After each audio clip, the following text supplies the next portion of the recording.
Welcome friends. இன்றைக்கி நம்ம retro ரெசிபீஸில் 5 days 5 lunch recipes தான் பார்க்க போகிறோம்.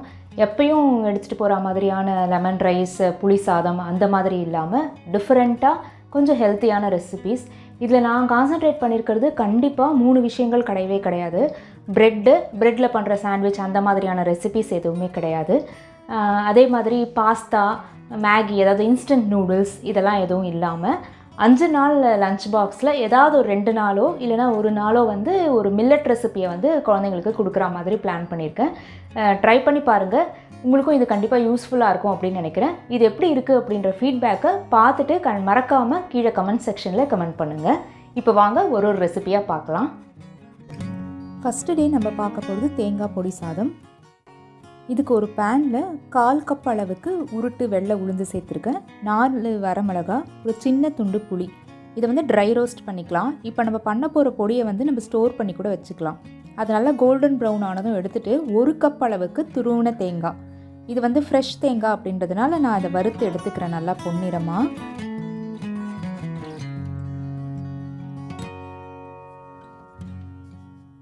எண்ணெயே சேர்க்க வேண்டாம். நல்ல மணக்க இந்த மாதிரி வந்து கோல்டன் ப்ரௌன் ஆனவுடனே அந்த பருப்பையும் இதையும் மிக்சியில் கோர்ஸாக அரைச்சி எடுத்துக்கலாம். இதில் நான் பொடிக்கு தேவையான அளவு உப்பு சேர்த்துருக்கேன், கல் உப்பு. ஒரு 1/4 டீஸ்பூன் பெருங்காயமும் சேர்த்துருக்கேன். இப்போ சாதம் பண்ணிடலாம். ஒரு டீஸ்பூன் எண்ணெயில், தேங்காய் எண்ணெயில் கடுகு, உளுத்தம்பருப்பு, முந்திரி பருப்பு, வேர்க்கடலை எல்லாத்தையும் வறுத்துக்கலாம். வாசனைக்காக கொஞ்சம் கருவேப்பிலையும் சேர்த்துருக்கேன். இது எல்லாமே வறுப்பட்டதும் இப்போ கேஸை வந்து ஆஃப் பண்ணிவிடுங்க. நல்லா உதிரியாக வடித்து வச்ச சாதத்தை சேர்த்துட்டு, நீங்கள் சாதம் வடிக்கும் போது உப்பு சேர்த்துருந்தீங்கன்னா அப்போ சேர்க்க வேண்டாம். நம்ம கோர்ஸாக அரைச்சி வச்சுருக்க தேங்காய் பொடியை இதில் சேர்த்துடலாம். நான் சாதத்துக்கு கொஞ்சம் உப்பும் சேர்த்துருக்கேன். சாதத்துக்கு அப்படியே ஜென்டலாக மிக்ஸ் பண்ணி விட்டால் ரொம்பவே சூப்பரான தேங்காய் பொடி சாதம் ரெடி ஆயாச்சு. ரொம்ப டிஃப்ரெண்ட்டாக, சாப்பிட்றதுக்கும் ரொம்ப நல்லாயிருக்கும். கண்டிப்பாக ட்ரை பண்ணி பாருங்கள். இன்றைக்கி இதை வத்தலோடு தான் நான் கொடுத்துருக்கேன். அடுத்து 2வது நாள் ஈஸியாக செய்யக்கூடிய தக்காளி சாதமும் பட்டாணி தொக்கும் செய்ய போகிறேன். இதுக்கு ஒரு பேனில் 2 டீஸ்பூன் நல்லெண்ணெய் சேர்த்துருக்கேன். கடுகு, உளுத்தம்பருப்பு, 1 வரமிளகாய் தாளிப்புக்கு. இது வந்து கிட்ஸுக்கு கொடுக்குறதுனால நான் காரம்லாம் கொஞ்சம் கம்மியாக சேர்த்துருக்கேன். ஒரு சின்ன வெங்காயத்தை பொடியாக நறுக்கி சேர்த்துருக்கேன். பச்சை மிளகாவை கீறி 2 சேர்த்துருக்கேன். இது வந்து ரொம்ப கோல்டன் ப்ரௌனாக வதங்க வேண்டாம். எந்த அளவுக்கு வெங்காயம் எடுத்தோமோ அதுக்கு 2 பங்கு அளவுக்கு நம்ம தக்காளி எடுத்துக்கணும். நான் 2 தக்காளி எடுத்திருக்கேன்.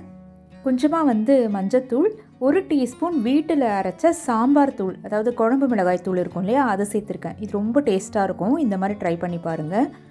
ரொம்ப மேஷ் ஆகாமல் இருக்கிறதுக்காக ஒரு 1/4 டீஸ்பூன் அளவுக்கு தண்ணியை சேர்த்து எல்லாமே வெந்ததும் வடித்த சாதத்தை அதில் சேர்த்துடலாம். ஜென்டிலாக அப்படியே வந்து மிக்ஸ் பண்ணிகிட்டே வாங்க.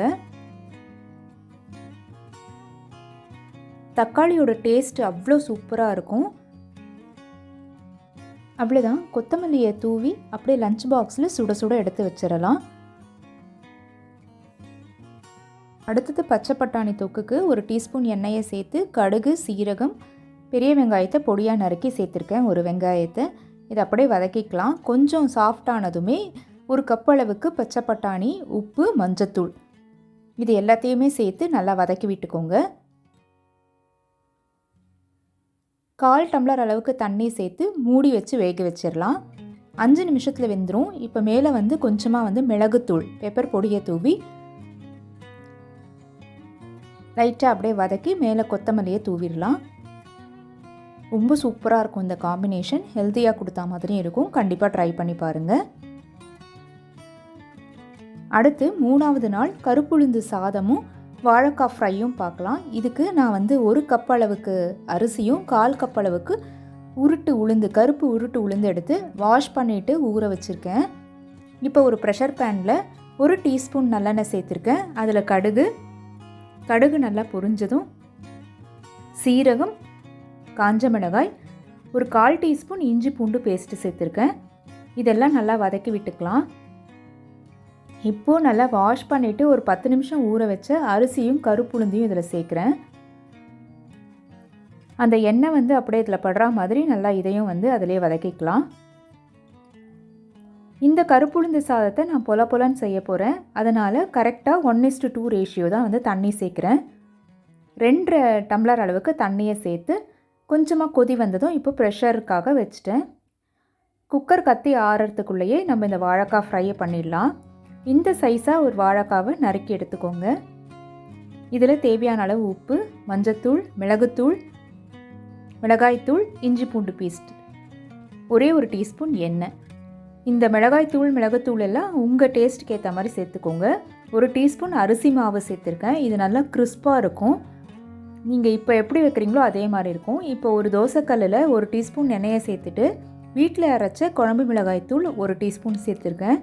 அது கருகாமல் அப்படியே ஸ்ப்ரெட் பண்ணிவிட்டு இப்போ எல்லா காயும் அதில் வச்சுட்டு மூடி போட்டுருங்க. 5 நிமிஷத்துக்கு அப்புறமா செக் பண்ணி பாருங்கள் வெந்திருந்துக்கா அப்படின்னு. நல்லா சாஃப்டாக கரண்டி உள்ளே போகுது. இந்த ஸ்டேஜில் எல்லாத்தையும் திருப்பி போட்டுடலாம்.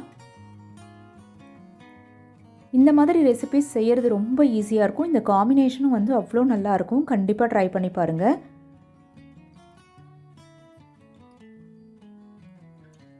அஞ்சு நிமிஷம் கழித்து ஆஃப் பண்ணிவிட்டு அப்படியே அந்த தோசைக்கல்லில் விட்டுருங்க. நல்லா கிறிஸ்பாகிடும். மொத்தமே 10 நிமிஷம் கூட ஆகாது. இப்போ குக்கர் நல்லா கத்தி ப்ரெஷர் ரிலீஸ் ஆயாச்சு.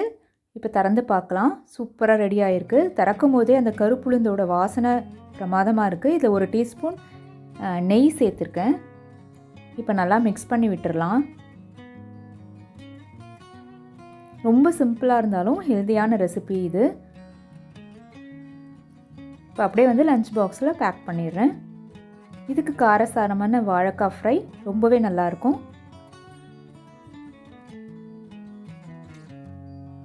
அவ்வளோதான். 4வது நாள் ஸ்டஃப்டு பராத்தா பண்ண போகிறேன். இதுக்கு 1 கப் அளவுக்கு கோதுமை மாவு எடுத்திருக்கேன். மாவுக்கு தேவையான அளவு உப்பு, ஒரு டீஸ்பூன் எண்ணெய். ஃபஸ்ட்டு அது எல்லாத்தையுமே பெசரிட்டு தேவையான அளவு தண்ணியை சேர்த்து ஒரு சாஃப்ட்டு சப்பாத்தி மாவாக நம்ம பிசைஞ்சு வச்சுக்கலாம். காலையில் எழுந்த உடனே ஃபஸ்ட்டு இந்த மாவை பிசைஞ்சு வச்சிட்டிங்கன்னா ஈஸியாக வந்து நம்ம இது செஞ்சிடலாம். குக்கரில் நான் ஏற்கனவே உருளைக்கிழங்கை வேக வச்சுருக்கேன். அது எல்லாத்தையுமே இப்போ மசிச்சு எடுத்துக்கலாம். நீங்கள் மேஷ் பண்ணுறதுக்கு ஏதாவது டூல்ஸ் கூட யூஸ் பண்ணிக்கலாம். இப்போ ஒரு பேனில் ஒரு டீஸ்பூன் எண்ணெயை சேர்த்துட்டு மஞ்சத்தூள், மிளகாய்த்தூள், மிளகுத்தூள் 3த்தையுமே சேர்த்துருக்கேன். ரொம்ப கரையிடாமல் கொஞ்சமாக அது எண்ணெயில் வறுபட்டதும் நம்ம மசிச்சு வச்சுருக்க உருளைக்கிழங்கை இதில் சேர்த்துடலாம். நல்லா மேஷ் பண்ணிக்கோங்க. இந்த உருளைக்கிழங்குக்கு தேவையான அளவு உப்பு. கொஞ்சம் கட்டி கட்டியாக இருந்தால் சப்பாத்தியை விட்டு வெளியே வந்துடுற மாதிரி இருக்கும். அவ்வளோதான். இதை அப்படியே பிரட்டி எடுத்துக்கலாம். சப்பாத்தி மாவை நான் வந்து ரொம்ப சின்ன சைஸ் டப்பாவுக்கு உள்ளே வைக்கிற மாதிரி பிளான் பண்ணியிருக்கேன். கட் பண்ணாமல் குட்டி குட்டி ரவுண்டு சப்பாத்தியாக பண்ணலாம் அப்படின்னு. அதுக்கேற்ற மாதிரி 2த்தையும் உருண்டை பண்ணி வச்சுருக்கேன். இப்போ மாவு எப்பயும் சப்பாத்திக்கு திரட்டுற மாதிரி திரட்ட போகிறோம். கொஞ்சமாக இந்த சைஸ் வந்த உடனேயே உள்ளே இப்போ நம்ம ஸ்டஃபிங் வைக்கணும் இல்லையா, அதுக்காக இந்த அளவு திரட்டிட்டு உள்ளே அந்த பூரணத்தையும் வச்சிடலாம். உருளைக்கிழங்கு பூரணத்தையும் நல்லா க்ளோஸ் பண்ணிவிட்டு எக்ஸ்ட்ரா மாவை எடுத்துருங்க. இல்லைனா உள்ளே வச்சுருக்க அந்த உருளைக்கிழங்கு பத்தாத மாதிரி இருக்கும்.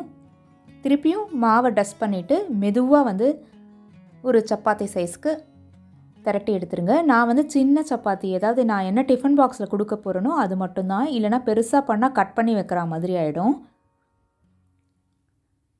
பபிள்ஸ் 2 பக்கமும் வந்த உடனே ஒரு டீஸ்பூன் எண்ணெயோ நெய்யோ நீங்கள் சேர்த்துடலாம். அவ்வளோதான். 2 பக்கமும் கோல்டன் ப்ரௌனாக வந்த உடனே எடுத்து வச்சுருங்க. இதே மாதிரி எல்லா பராத்தாவையும் போட்டு எடுத்துடலாம். சாதம் இல்லாமல் இந்த மாதிரி ஒரு நாள் கொடுக்கும்போது ரொம்பவே இன்ட்ரெஸ்டிங்காக இருக்கும் சாப்பிட்றதுக்கு. இது தொட்டுக்கிறதுக்கும் எதுவுமே தேவையில்லை. அவ்வளோதான். அடுத்து சாமை அரிசியில் செய்யக்கூடிய புதினா சாதம் தான். இதுக்கு நல்லா ஒரு 2 கைப்பிடி அளவுக்கு புதினா, ஒரு பச்சை மிளகாய், சின்ன துண்டு இஞ்சி, ஒரு பட்டை, 2 கிராம்பு, 1/4 டீஸ்பூன் சோம்பு, சின்ன சைஸ் இருக்க பெரிய வெங்காயம், ஒரு பாதி தக்காளி, இது எல்லாத்தையுமே வந்து கோர்ஸாக தண்ணி சேர்க்காமல் மிக்ஸி ஜாரில் அரைச்சி எடுத்துகிட்டு வந்துடலாம். நான் இங்கே சாமை அரிசியை நல்லா வாஷ் பண்ணிவிட்டு ஒரு 10 நிமிஷமாக வந்து ஊற வச்சுருக்கேன். இப்போ ஒரு பேனில், இது குக்கரில் செய்யணும்லாம் இல்லை, பேன்லேயே செஞ்சிடலாம். நல்லெண்ணெய் சேர்த்துருக்கேன். கடுகு, சீரகம் நல்லா இது வறுபடட்டும். உளுத்தம்பருப்பு சேர்த்துருக்கேன். இப்போ நம்ம கோர்ஸாக அரைச்ச அந்த புதினா விழுதை சேர்த்துடலாம். இது இந்த மாதிரி அரைச்சாதான் வந்து நல்லா டேஸ்ட் இருக்கும், கலரும் மாறாமல் இருக்கும். கொஞ்சம் கொரப்பாக அரைங்க. இதில் ஒரு 1/4 டீஸ்பூன் மஞ்சத்தூள் சேர்த்துருக்கேன். கொஞ்சம் வதங்கினதுமே நம்ம ஊற வச்சுருக்க அந்த சாமை அரிசியில் இருக்கிற தண்ணியை சேர்த்துடலாம். நான் 1 கப் அளவுக்கு சாமை ஊற வச்சுருக்கேன். அதுக்கு 2 கப் அளவுக்கு தண்ணி போதுமாக இருக்கும். தண்ணி உங்களுக்கு ஊற வச்ச தண்ணி பத்தலை அப்படின்னு சொன்னால் சாதாரண தண்ணியே அதில் சேர்த்துக்கலாம். ஆனால் ஊற வச்ச தண்ணியை வேஸ்ட் பண்ண வேண்டாம்.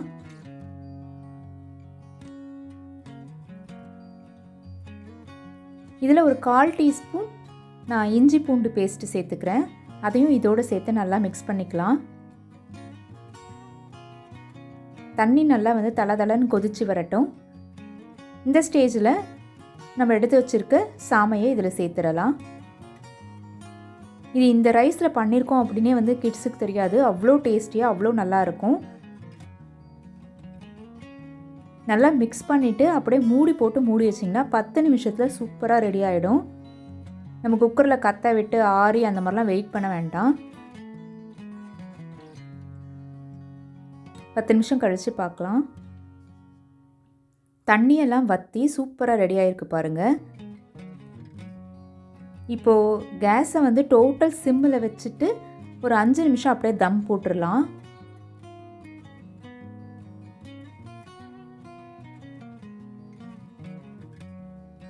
இந்த ஸ்டேஜில் நீங்கள் உப்பு டேஸ்ட் பண்ணி பார்த்துருங்க கரெக்டாக இருக்கான்னு.